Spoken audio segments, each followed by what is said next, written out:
Bandara jadi medan perang, TNI sergap OPM usai tembaki pesawat dan pos logistik.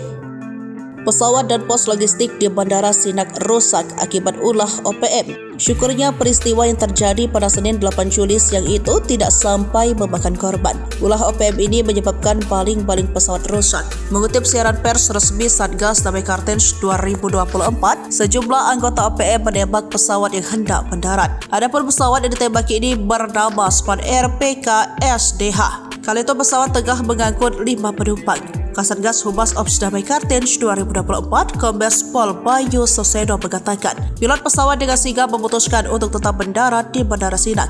Ia juga menunggu situasi aman untuk kembali ke Nabire. Selanjutnya, pesawat kedua dari maskapai NGA yang take off dari Timika berhasil mendarat di Sinak dalam keadaan aman.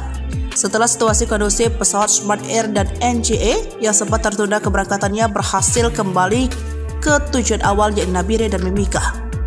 Tak hanya menargetkan pesawat, Kombes Bayu juga mengatakan bahwa OPM kembali melakukan tembakan ke arah pos gudang logistik Yonif 751. Namun serangan tersebut berhasil dibalas oleh anggota TNI sehingga terjadi kontak tembak. Usai melakukan penembakan, aparat gabungan langsung merespon dengan melakukan pengejaran terhadap kelompok tersebut. Kapendam Cendrawasih Letkol Infanteri Chandra Kurniawan mengatakan, OPM berlindung di balik anak-anak dan wanita asli Papua usai berbuat anarkis. 3 anggota OPM turut membawa wanita dan anak-anak. Modus mama-mama dan anak-anak dibawa itu untuk dijadikan tameng sehingga dapat melarikan diri pasca penembakan tersebut.